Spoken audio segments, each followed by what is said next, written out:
Les athlètes togolais qui participeront aux Jeux Olympiques de Rio au Brésil ont pris leur vol ce matin.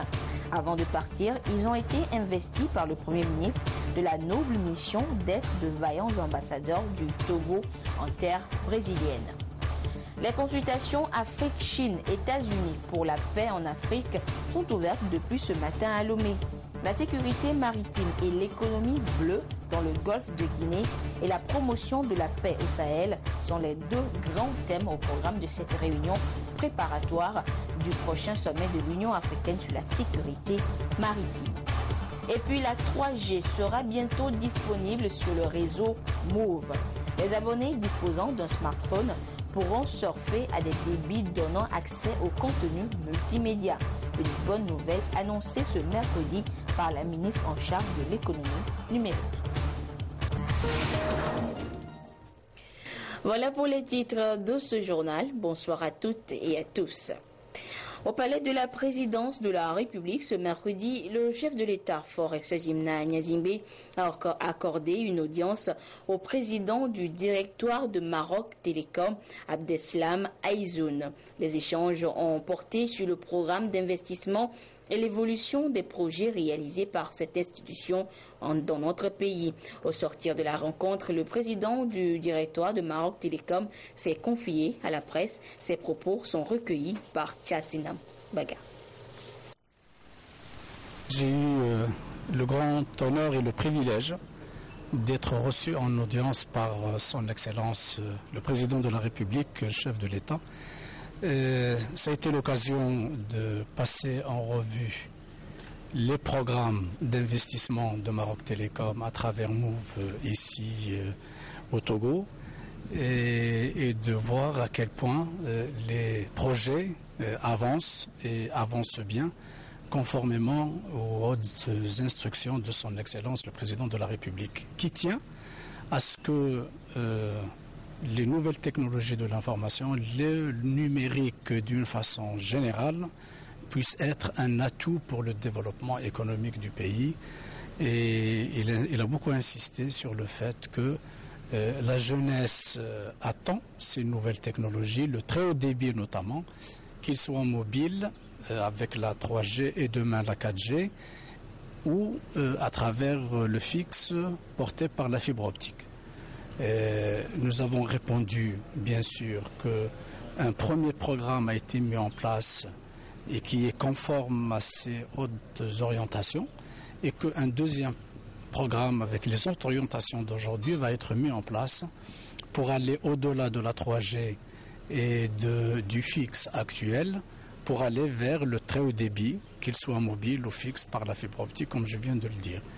C'est une occasion pour moi de remercier son Excellence le Président de la République pour le soutien qu'il apporte à l'investissement étranger que nous portons ici avec enthousiasme et eu égard à l'excellente relation entre la République du Togo et le Royaume du Maroc et les liens d'amitié, d'affection entre Sa Majesté le Roi Mohamed VI et son Excellence le Président de la République. Le président du directoire de Maroc Télécom était donc présent à la conférence de presse présidée par la ministre en charge de l'économie numérique. Madame Sina Lawson a informé les journalistes de l'obtention par Move Togo de la licence pour l'exploitation de la technologie 3G. Adèle Ameniagbo, Christine Pechekialode. L'opérateur de la téléphonie mobile Move a désormais la licence pour la commercialisation de la technologie 3G+, un outil qui apporte plus de débit Internet jusqu'à 10 mégabits et une meilleure qualité de service. Derrière cette technologie, il y aura plus de distribution, plus d'activités et plus également d'opportunités pour les jeunes togolais de créer des applications, d'échanger avec des applications. Et je pense que c'est aussi créateur d'emplois dès à présent. Aujourd'hui, ce n'est pas le mail, ce n'est pas le petit débit de la messagerie qui consomme, qui exige du débit, très haut débit, c'est la vidéo, c'est l'image, c'est les chaînes de télévision, c'est YouTube, c'est toutes ces applications qui font appel à l'image qui vont exiger de nous le très haut débit. Pendant de longues années, le gouvernement s'est investi en ce sens pour que les deux opérateurs de la téléphonie mobile aient la possibilité d'offrir ce qu'il y a de mieux en matière d'Internet. Au plus tard, le 10 août, la 3G+ sera disponible et va être accompagnée d'un projet innovant, le déploiement de la fibre optique haut débit sur l'ensemble du territoire national. Donc, grande est ma joie de savoir qu'à partir de ce moment, les utilisateurs de l'Internet mobile pourront désormais avoir le choix entre les deux opérateurs pour la 3G. Avec cette offre, c'est une nouvelle dynamique qui voit le jour. J'ose espérer qu'elle se traduira cette fois-ci par une baisse continue des prix et une amélioration notable de la qualité de service. Pour accompagner la politique du gouvernement, notamment en matière de renforcement des infrastructures sur toute l'étendue du territoire, le groupe Maroc Télécom va démarrer dans les prochains jours la construction d'un réseau de fibres allant de Lomé à Kara. Ça sera la première phase, et puis dans une seconde phase de Kara jusqu'au nord du pays. Avec ces nouvelles infrastructures qui viennent s'ajouter à l'infrastructure existante, c'est le taux de couverture haut débit des villes et des villages situés à l'extérieur de Lomé, donc à l'intérieur du pays, qui va s'améliorer pour un meilleur aménagement numérique du territoire. L'économie numérique, un puissant facteur de la mondialisation du progrès socio-économique. Elle facilite les échanges d'informations et favorise l'écoulement des affaires.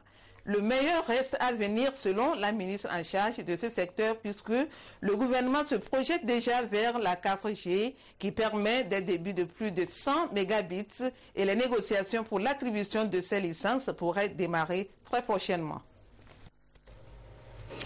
Du 5 au 21 août prochain se dérouleront les Jeux olympiques de Rio au Brésil. Et notre pays, le Togo, prend part à cette compétition mondiale. Et à quelques heures de leur départ pour le Brésil, les ambassadeurs togolais, 5 à ces Jeux, ont reçu des mains du Premier ministre Komi Selom Klassou et au nom du chef de l'État et du peuple togolais, le drapeau, en présence du ministre des Sports et d'autres acteurs sportifs. Et c'était ce mercredi à la primature. Le compte rendu avec Nathalie Panéguet. Pour la prospérité, tous les biens, bâtissons la cité.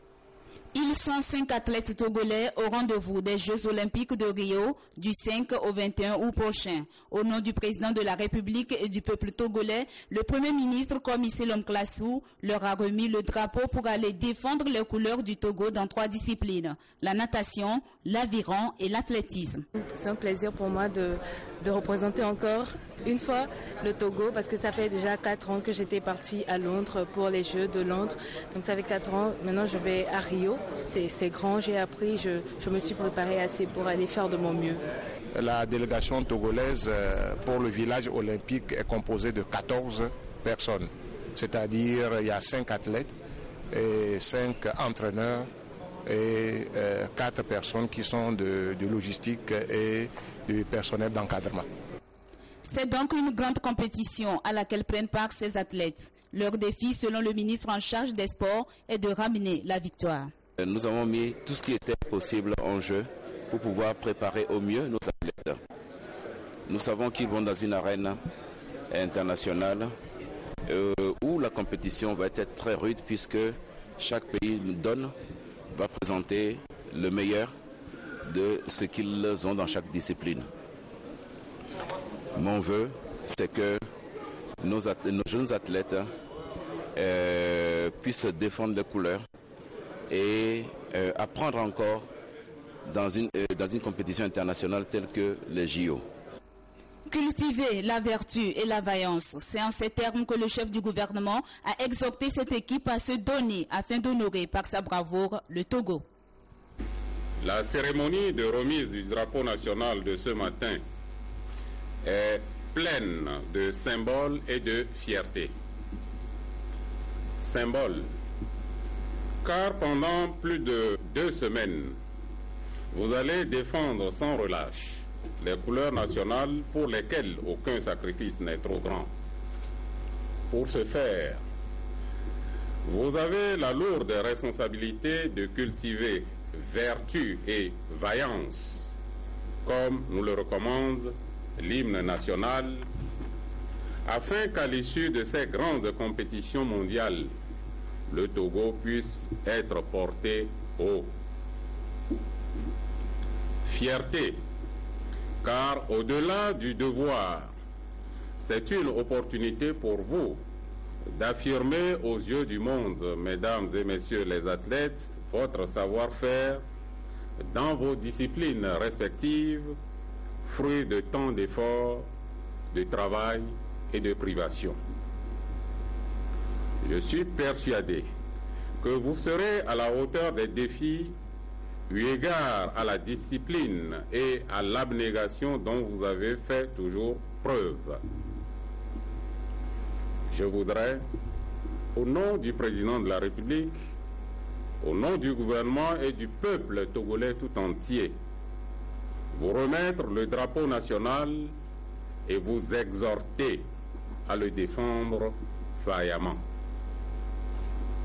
Je voudrais enfin vous assurer du soutien et de l'accompagnement de toutes et de tous, que les mânes de nos ancêtres et toutes nos prières vous accompagnent. Les dernières Olympiades d'été remontent à 2012 à Londres au Royaume-Uni. Pour l'édition 2016 de ces Jeux, le Togo nourrit une seule ambition, faire amende honorable au cours de ces JO.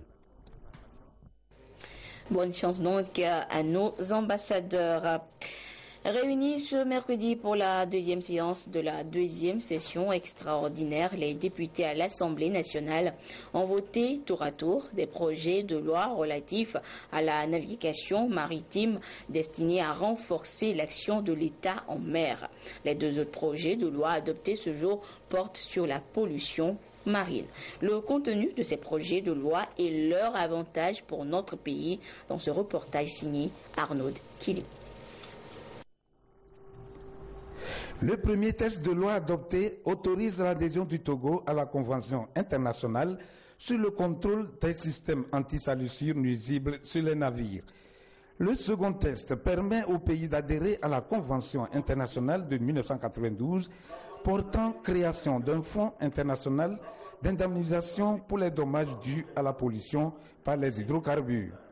À travers ces votes, l'État dispose désormais des règles applicables à l'échelle mondiale et pourra s'appuyer sur ces conventions pour lutter contre les peintures anti-salissures des navires et aussi préserver l'intérêt de l'État en cas de déversement des hydrocarbures dans notre espace maritime.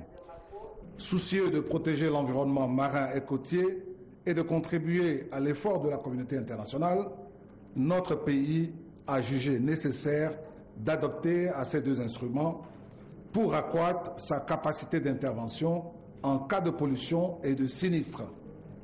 En autorisant l'adhésion du Togo à la Convention internationale sur le contrôle sur un navire de 1992 et à son protocole de 2003, vous donnez désormais à notre pays l'opportunité de bénéficier de l'appui de l'Organisation maritime internationale dans le domaine de la lutte contre les pollutions dues au déversement des peintures anti-fouling en mer et dans le domaine de la prise en charge des victimes en cas de déversement accidentel des hydrocarbures en mer.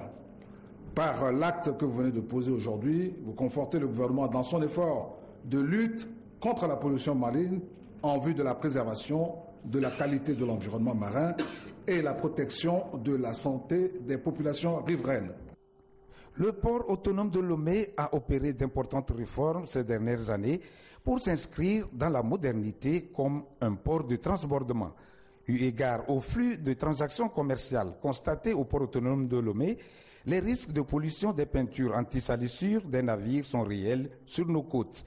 Ces substances qualifiées de TBT sont aussi nuisibles à la santé.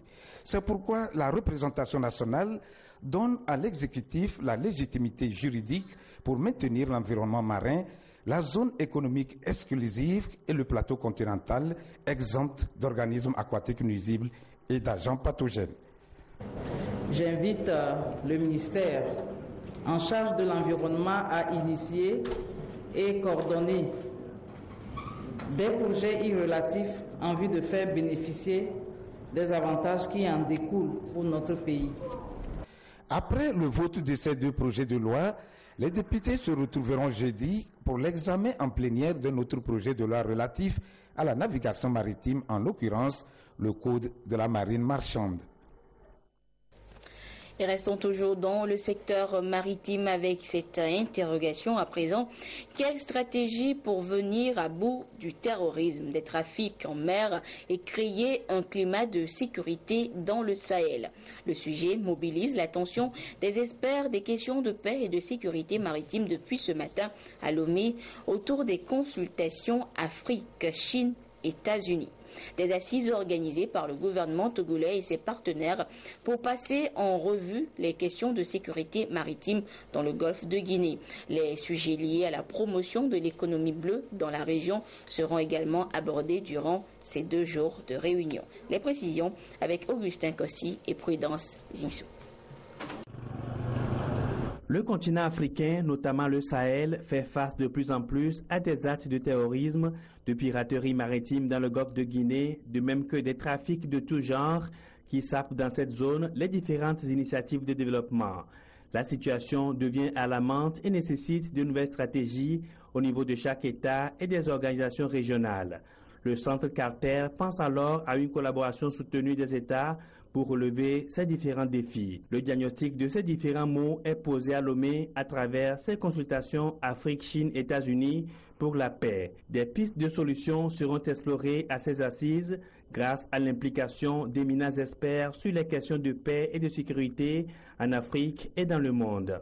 We're very thankful for the government of Togo for helping arrange this meeting. It is focused on 2 areas.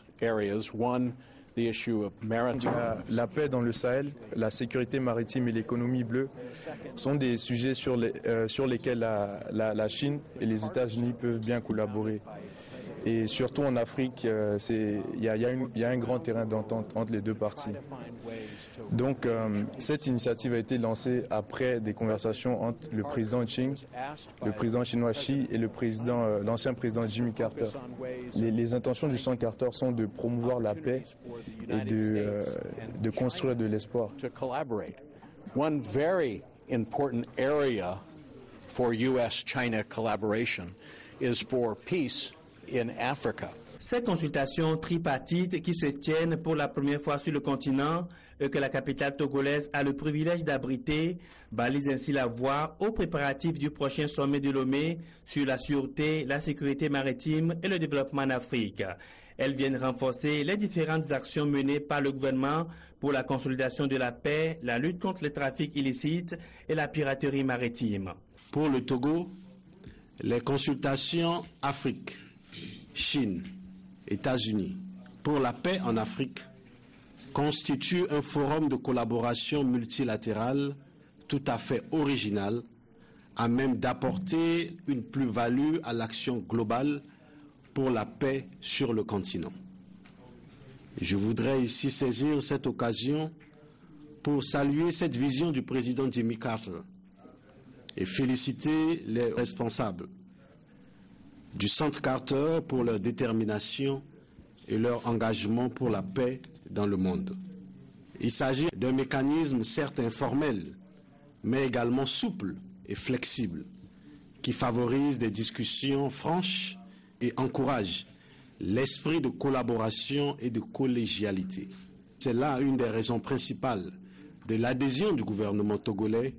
Il s'agit d'un mécanisme qui met au cœur de ses travaux la question de la sécurité maritime et son lien avec le développement. De nouvelles perspectives s'ouvriront donc au continent africain, notamment aux pays de la sous-région, pour une lutte commune et efficace contre l'insécurité, ce qui pourrait rassurer les investisseurs, stabiliser les activités économiques, sécuriser les emplois et susciter de nouvelles initiatives de développement. Ces consultations sur la paix rentrent donc dans le compte des préparatifs du prochain sommet de l'Union africaine sur la sécurité maritime que notre pays abritera. Une réunion préparatoire donc pour identifier les domaines concrets de collaboration pour la lutte contre des pratiques telles que la piraterie maritime et les trafics de tout genre. Des explications dans ce dossier réalisé par Augustin Kossi et Prudence Zissou. Le golfe de Guinée est en proie à la piraterie maritime, à la pêche illégale et aux actes illicites de tout genre. Pour briser le cycle de violence et de l'insécurité sans cesse croissante, des actions concertées sont envisagées. Parmi elles, le sommet de l'Union africaine sur la sécurité, la sûreté maritime et le développement en Afrique, qu'abrite le Togo en octobre prochain, qui s'annonce déjà salutaire. Et les consultations Afrique, Chine, États-Unis sur la paix en Afrique se révèlent, selon les Nations Unies, comme un cadre propice pour identifier les domaines d'action prioritaires. Le Togo et l'Afrique sont en train de préparer le sommet de l'Union africaine sur la sécurité maritime. Et les Nations Unies vont continuer de travailler avec les pays de l'Afrique pour faire face aux défis sécuritaires maritimes. Des réflexions seront partagées entre les experts chinois, américains et d'autres partenaires sur les questions sécuritaires d'intérêt commun pour une meilleure organisation du sommet de Lomé. Les thématiques qui ont été arrêtées, qui ont été décidées dans le cadre de ces consultations, ces thématiques-là rejoignent pleinement l'objectif de notre conférence, à savoir la sécurité maritime, la promotion de l'économie bleue et la paix dans le Sahel. Donc je crois que c'est un avant-goût de notre conférence. Cela permettra aux participants togolais de s'outiller davantage et de mener des réflexions profondes qui vont être versées au dossier de la conférence que nous sommes en train d'organiser. Le sommet de l'Union africaine sur la sécurité, la sûreté maritime et le développement en Afrique, c'est le 15 octobre prochain. Plus de 4000 participants sont attendus. Il va aboutir à l'adoption d'une charte commune pour une harmonisation des réglementations sur la protection des espaces maritimes. Ce matin est ouverte à Lomé la première édition du Forum socio-économique de la diaspora. Prévue pour 4 jours, cette rencontre d'échange entre des Togolais de l'extérieur et d'ici veut susciter l'adhésion des premiers à l'émergence du Togo d'ici à 2030. Les précisions avec Emmanuel Adiaklo, Lucassi, Félix Mdacha. Nombreuses sont les initiatives qui attestent de l'apport considérable de la diaspora dans l'économie nationale du pays ces dernières années. À cette démarche s'invite le Forum socio-économique de la diaspora togolaise qui est à sa première édition. Il se donne pour mission de faire du Togolais de l'étranger un véritable acteur du développement national à travers ses investissements dans le capital humain par exemple. La valeur ajoutée de la diaspora, je peux dire qu'elle est importante et multiforme. À travers les transferts financiers que la diaspora fait, qui se chiffrent à plus de 200 milliards. 200 milliards, c'est quand même important. Et autour de 25% du budget national, 10% du PIB. Donc, c'est quand même une masse financière importante. Et malheureusement, cet important flux financier n'est pas dirigé vers des investissements productifs. Donc, voilà pour ce qui est. Ce qu'on essaie de voir à travers les transferts financiers de la diaspora. Il y a également les appuis, les appuis sociaux à travers les projets sociaux, que ce soit d'éducation, de santé et autres, dans lesquels la diaspora s'investit. Quand les besoins ou les problèmes de la diaspora sont énormes, donc il faut quand même différents acteurs pour pouvoir le faire. En appui aux efforts déjà entrepris, ce cadre innovant de dialogue et d'échange permanent entend œuvrer pour la professionnalisation des métiers, l'industrialisation en favorisant la fédération des actions de tous les acteurs au niveau de l'investissement privé, faire connaître aux Togolais de l'étranger les mesures concrètes prises par l'État pour les motiver à investir au pays. Cette activité est organisée par le Forum socio-économique de la diaspora FOSSED Togo qui met en exergue les potentialités des Togolais de l'extérieur jusqu'au 30 juillet prochain. La femme sera une fois encore célébrée, cette fois le 31 juillet, journée de la femme africaine. Et la 54e édition de cette célébration vient d'être lancée à Tongo dans le Moyen Mono par les ministres en charge de la promotion féminine, avec un accent mis sur la sensibilisation sur les fistules obstétricales. Le compte rendu avec Yves Agbevivi. Filles, épouses et mères, les femmes jouent un rôle non négligeable dans la société et pourtant, le respect de leurs droits n'est toujours pas effectif et la lutte doit donc continuer pour y arriver. La journée de la femme africaine est une des armes utilisées dans la dite lutte. La 54e célébration de cette journée dédiée à la femme a été lancée à Tongo par la ministre en charge de la promotion de la femme, Mme Tchabinadi Koladi Ntiare. Placée sous le thème « Santé de la femme et de la jeune fille, une priorité pour l'atteinte des objectifs du développement durable », le lancement de cette édition a mis un accent sur la fistule obstétricale dont les malades, que sont les mères, sont toujours rejetés. Nous avons fait savoir aux femmes surtout que la fistule obstétricale n'est pas une fatalité. Elle se guérit.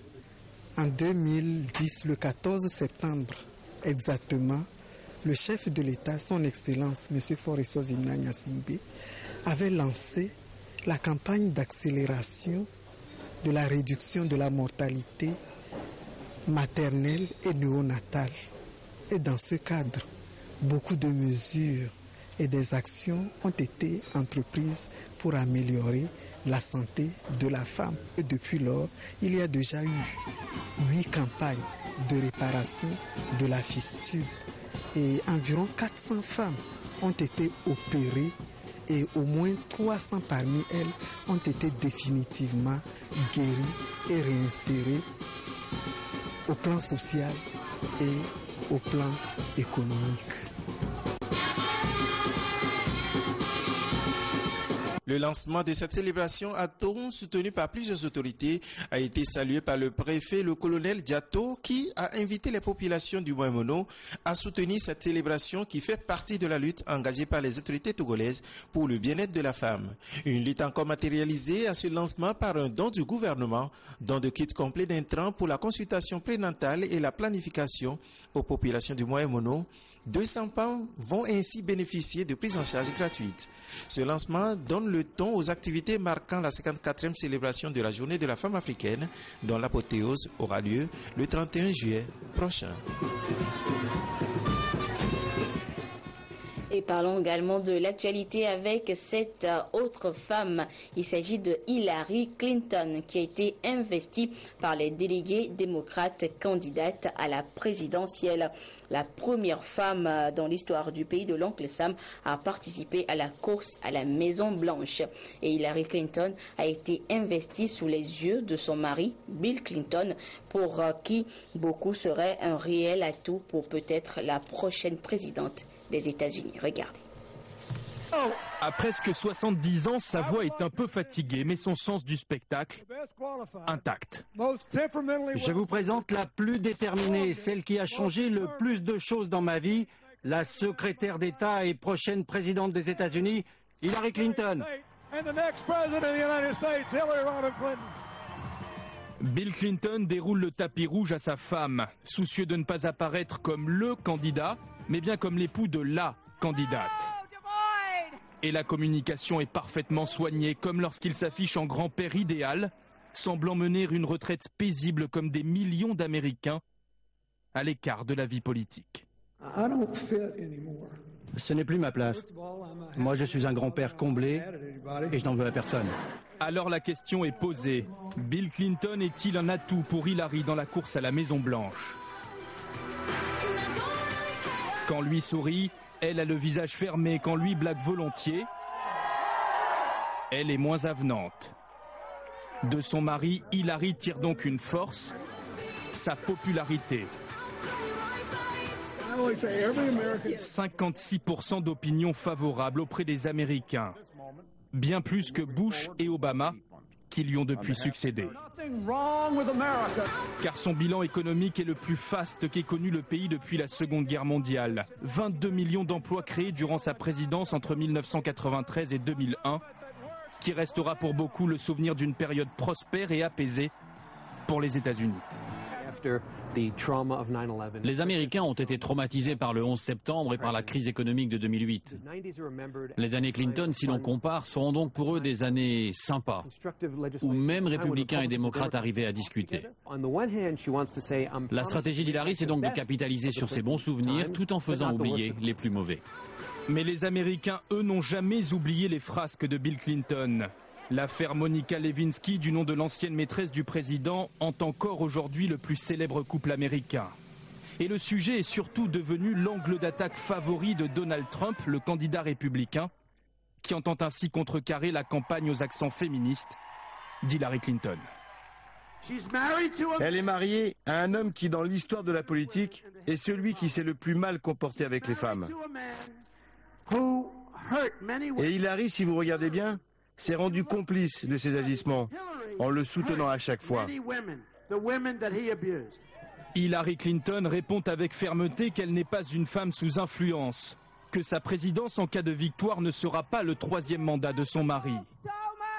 C'est d'ailleurs tout l'enjeu de sa campagne, se servir de son atout mais ne pas tomber dans l'ombre de ce dernier, pour affirmer que dans la course à la Maison-Blanche, c'est bien elle et elle seule qui a les cartes en main. Retour en page nationale où la lutte contre les trafics de tout genre s'intensifie. En illustration, l'arrestation récente de trafiquants de drogue dans le Wawa. Le récit des faits avec Yves Agbevivi. 23 juillet 2016.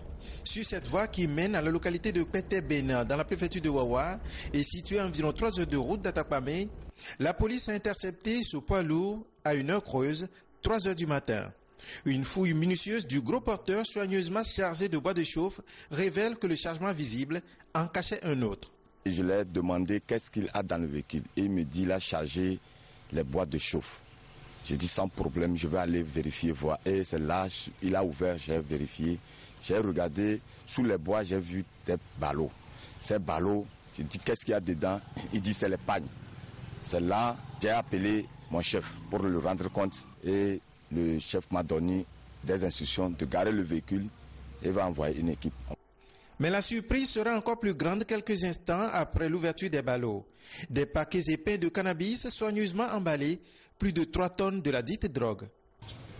Et dès que nous avons été saisis, nous avons rendu compte et nous sommes déplacés.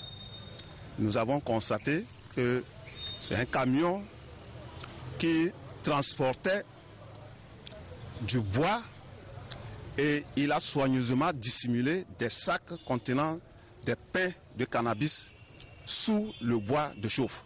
Et nous avons constaté qu'il s'agit de plus de 3955 pains de cannabis et 6 boules, totalisant un poids de 3 tonnes 600 kilos. Cette interpellation nous a permis de mettre sous arrêt 3 individus, un chauffeur, un convoyeur et un apprenti. Et 2 autres personnes qui se trouvaient à bord ont pu rapidement s'échapper et sont recherchées activement par la police. Nous avons interrogé les prévenus, notamment le chauffeur et le convoyeur. Ce dernier, admis au CHP de Wawa, il souffrait de constipation selon lui. Voici les déclarations. Je dormais dans le véhicule au moment où ils chargeaient. Ils m'ont dit que ce sont des pagnes. Quand on est arrivé au niveau de la police, effectivement, ils étaient avec les armes, ils ont arrêté. Et je suis descendu, ils ont dit qu'est-ce qu'il y a là-bas. J'ai dit moi-même, on m'a dit que c'est les pagnes. Donc c'est les pagnes qui sont là-bas, mais je n'ai pas vérifié. Mais je l'ai dit à la vérité que j'ai fait constat, ça doit comme drogue ou bien quoi, parce que la personne, celui qui charge là, ici, même si je ne suis pas un spécialiste, je sais que c'est la drogue. Sur les paquets de cannabis en provenance du Ghana pour le Bénin, l'on pouvait aisément identifier des signes, probablement les différents destinataires de la marchandise. Les vacances se poursuivent pour le grand bonheur des élèves. Un moment de répit après de longs mois de dur labeur. Et vous allez le voir, les initiatives pour occuper ces élèves et leur faire profiter pleinement de ces moments de détente sont multiples. Des sorties, des camps, des activités récréatives et surtout les colonies de vacances sont organisées ça et là. Et justement, comment sont organisées et se déroulent les colonies de vacances et quelle est justement leur utilité? Les réponses dans ce dossier réalisé par Dédé Koussao et présenté par Christine Petit-Kelodé. Les vacances sont généralement les moments privilégiés de distraction, d'épanouissement et de découverte. À cet effet, la télévision togolaise organise cette année la 3e édition du circuit Aventure Colonie pour les jeunes et les adolescents. Occasion exceptionnelle où le vivre ensemble, la citoyenneté et le partage sont au rendez-vous. Et ces jeunes qui ont pris part à l'édition précédente sont encore pleins de nostalgie. Ce qui m'a le plus plu, c'est que nous avons passé du temps ensemble. Des gens qu'on ne connaissait pas, mais on vivait dans la même chambre avec eux. C'était très bien. Et surtout les promenades sur le pic d'Agou. J'ai eu l'occasion de voir de l'eau de source couler, des roches, de l'eau naturelle. Ça m'a beaucoup marqué. On a eu l'occasion de rencontrer déjà de nouvelles personnes, de nouveaux amis. Je me suis fait beaucoup d'amis. À Circuit Aventure, là-bas on n'avait pas la tête dans les nuages, mais on vivait plutôt dans les nuages. Parce qu'on était logé à plus de 600 mètres d'altitude. Et là, il y avait les nuages qui circulaient, tu pouvais toucher les nuages et autres là. C'était vraiment fantastique, fabuleux. Beaucoup de sites touristiques sont à visiter cette année. Le pic d'Agou, les cascades, le village papillon, la grotte de Chauve-souris, le centre artisanal et bien d'autres encore. Un contact avec la nature et les réalités profondes du pays. Souvent quand on va à l'école, il y a les professeurs qui, pendant les cours d'histoire-géographie, il y a les professeurs qui vous parlent du relief du Togo, etc. et autres. Là, déjà quand on nous parle de ça, on a seulement une idée. Alors, Colonie Circuit Aventure nous a permis à nous, des jeunes, de découvrir ces endroits. J'ai réussi à connaître le sommet, ce qu'on appelait le sommet, les descentes dans les vallées hautes là. Nous, le pic d'Agou, on en a parlé à l'école, mais je n'avais jamais vu. C'était l'occasion pour moi de connaître le pic d'Agou, d'aller jusqu'au sommet. Je me suis rappelé de tout en même temps. Je me disais, si on voyait tout ça là dans l'enfance, on ne peut jamais oublier son cours. Pour les promoteurs, la colonie reste un cadre d'échange et d'éducation socio-culturelle. Une colonie, c'est un hébergement touristique qui accueille les enfants et les adolescents durant les périodes de vacances scolaires. C'est un espace éducatif, d'épanouissement personnel pour les enfants et d'accession à l'autonomie. Et ça permet aussi à ces enfants-là d'être en groupe, de travailler en groupe, de faire des activités en groupe. Et ces enfants, sur le site d'accueil, c'est eux-mêmes qui font tout. C'est eux-mêmes qui cherchent le bois le matin. Il fait très froid. C'est dans un climat très doux, spécial. On travaille ensemble, on prépare ensemble, on mange ensemble, on fait les activités ensemble. Et dans une ambiance de convivialité, d'amour, de partage, d'amitié et dans un respect mutuel. Les jeunes aventuriers ont donc plus de 10 jours pour acquérir de nouvelles expériences, vivre hors du milieu familial et enrichir leurs connaissances. Vous l'aurez donc compris, les colonies de vacances sont des occasions de joindre l'utile à l'agréable. Et avant de terminer ce journal, ce communiqué, le ministre de la Communication, de la Culture, des Sports, de la Formation civique porte à la connaissance du public que la sélection nationale des films pour la 16e édition du festival Clap Ivoire 2016 se déroule ce vendredi 29 juillet 2016 à 8h dans la salle de conférence de la SAZOF. À cet effet, le ministre invite les professionnels du cinéma, les cinéphiles et le public à prendre part massivement à cette cérémonie. Voilà, ainsi prend fin ce journal. Merci à vous qui l'avez suivi un peu partout grâce à la télévision togolaise. Retrouvez Edem Susukbo à 22h30 pour la suite de l'actualité. Au revoir.